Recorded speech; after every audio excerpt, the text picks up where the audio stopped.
जिस बेटे को माँ ने अपनी पूरी जिंदगी लगाकर बड़ा किया था, एक दिन उसी बेटे ने कहा, माँ, अब आप इस घर में नहीं रह सकती। माँ ने कोई बहस नहीं की, एक छोटा सा बैग उठाया और चुपचाप घर से निकल गई। लेकिन बेटे ने कभी नहीं सोचा था 5 साल बाद वही माँ उसकी आखिरी उम्मीद बनेगी। 5 साल बाद एक बरसाती रात में माँ के दरवाजे पर किसी ने दस्तक दी। दरवाजा खोला तो सामने वही बेटा खड़ा था, कपड़े भीगे हुए, चेहरा उतरा हुआ और आंखों में आंसू।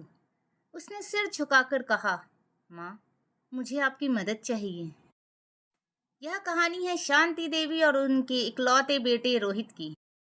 शांति के पति की मौत तब हो गई थी जब रोहित सिर्फ 8 साल का था। उस दिन से शांति ही उसकी माँ भी थी और पिता भी। घर चलाने के लिए शांति सुबह लोगों के घरों में खाना बनाती और शाम को कपड़े सिलती थी। लेकिन उसने रोहित को कभी महसूस नहीं होने दिया कि घर में पैसों की कमी है। उसकी एक ही इच्छा थी, मेरा बेटा खूब पढ़े। रोहित भी पढ़ाई में बहुत अच्छा था। सालों की मेहनत के बाद उसे शहर में एक अच्छी नौकरी मिल गई। जिस दिन रोहित की पहली तनख्वाह आई, उसने माँ के हाथ में पैसे रखकर कहा, अब आपको काम करने की जरूरत नहीं है माँ। शांति की आंखों में खुशी के आंसू थे। उसे लगा उसकी सारी मेहनत सफल हो गई। कुछ साल बाद रोहित की शादी रिया से हो गई। शुरुआत में घर में सब कुछ ठीक था, लेकिन धीरे धीरे रिया को शांति का उनके साथ रहना पसंद नहीं आने लगा। छोटी छोटी बातों पर घर में तनाव होने लगा। एक दिन रिया ने रोहित से साफ कह दिया, या तो हम अलग रहेंगे या आपकी माँ। रोहित पूरी रात सो नहीं पाया।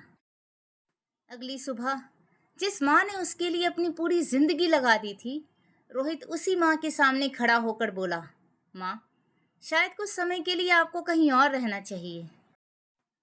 शांति कुछ पल बेटे का चेहरा देखती रही, फिर धीरे से पूछा, कहीं और मतलब कहाँ बेटा? रोहित के पास कोई जवाब नहीं था। शांति सब समझ गई। उसने बस इतना कहा, ठीक है बेटा, अगर मेरे जाने से तुम दोनों खुश रहोगे तो मैं चली जाऊंगी। उसने अपने कुछ कपड़े एक पुराने बैग में रखे, घर की चौखट को आखिरी बार देखा और चुपचाप बाहर निकल गई। रोहित दरवाजे पर खड़ा रहा, लेकिन माँ को रोकने के लिए उसके कदम आगे नहीं बढ़े। शांति के पास जाने के लिए कोई खास जगह नहीं थी। कुछ दिनों तक वह अपनी एक पुरानी सहेली सरला के घर रही। एक दिन सरला ने कहा, शांति, तुम्हारे हाथ के खाने की आज भी सब तारीफ करते हैं, क्यों ना तुम फिर से काम शुरू करो। शांति पहले हिचकिचाई, लेकिन फिर उसने हिम्मत जुटाई। उसने घर से ही टिफिन बनाकर बेचना शुरू कर दिया। शुरुआत में सिर्फ 5 लोगों के लिए खाना बनता था, लेकिन शांति के हाथ का स्वाद लोगों को इतना पसंद आया कि ग्राहक बढ़ने लगे। कुछ ही महीनों में 5 टिफिन से 20 टिफिन हो गए, फिर 20 से 50। शांति की जिंदगी दोबारा बदलने लगी। उसने एक छोटी सी रसोई किराए पे ली, 2 जरूरतमंद महिलाओं को अपने साथ काम पर रखा और अपना छोटा सा काम शुरू कर दिया। जिस महिला को कुछ महीनों पहले तक लगता था कि उसकी जिंदगी खत्म हो गई है, अब वही दूसरों को भी रोजगार दे रही थी। धीरे धीरे शांति ने अपने लिए एक छोटा सा घर भी खरीद लिया। अब वह किसी पर निर्भर नहीं थी। उधर रोहित की जिंदगी शुरुआत में ठीक चलती रही। माँ के जाने के बाद घर का तनाव भी कम हो गया था।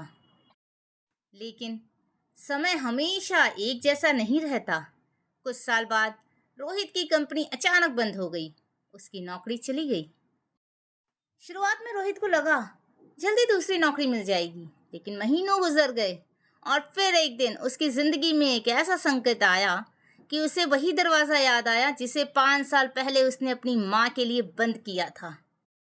नौकरी जाने के बाद रोहित ने अपनी बचत से घर चलाने की कोशिश की, लेकिन धीरे धीरे सारे पैसे खत्म होने लगे। इसी बीच उसकी छोटी बेटी अचानक बीमार पड़ गई। इलाज में लगातार पैसे लगने लगे। अब रोहित के पास कुछ भी नहीं बचा था। उसने दोस्तों से मदद मांगी, रिश्तेदारों को फोन किए, लेकिन हर तरफ से निराशा ही मिली। तभी किसी पुराने परिचित ने उसे बताया, तुम्हारी माँ अब यहीं पास में रहती है, उनका खाने का काम बहुत अच्छा चल रहा है। रोहित चुप हो गया। जिस माँ को उसने 5 साल पहले घर से जाने दिया था, आज उसी माँ से मदद मांगनी थी। उस रात तेज बारिश हो रही थी। रोहित भीगता हुआ माँ के घर पहुंचा और कांपते हाथों से दरवाजा खटखटाया। शांति ने दरवाजा खोला। सामने अपने बेटे को देखकर वह कुछ बोल ही नहीं पाई। रोहित ने सिर झुका लिया, आंखों से आंसू बहने लगे। वह बोला, माँ, मेरी बेटी बीमार है, मुझे आपकी मदद चाहिए। फिर रोहित रोते हुए बोला, मैं जानता हूँ मैंने आपके साथ बहुत गलत किया था, शायद मुझे आपसे कुछ मांगने का हक भी नहीं है। शांति ने बेटे की तरफ देखा। 5 साल पुराना दर्द आज भी कहीं ना कहीं उसके दिल में था, लेकिन अगले ही पल उसने रोहित का हाथ पकड़ लिया। शांति बोली, तूने मुझे घर से निकाला था बेटा, मेरे दिल से नहीं। चल, पहले मेरी पोती का इलाज करवाते हैं। शांति ने इलाज का पूरा खर्च उठाया।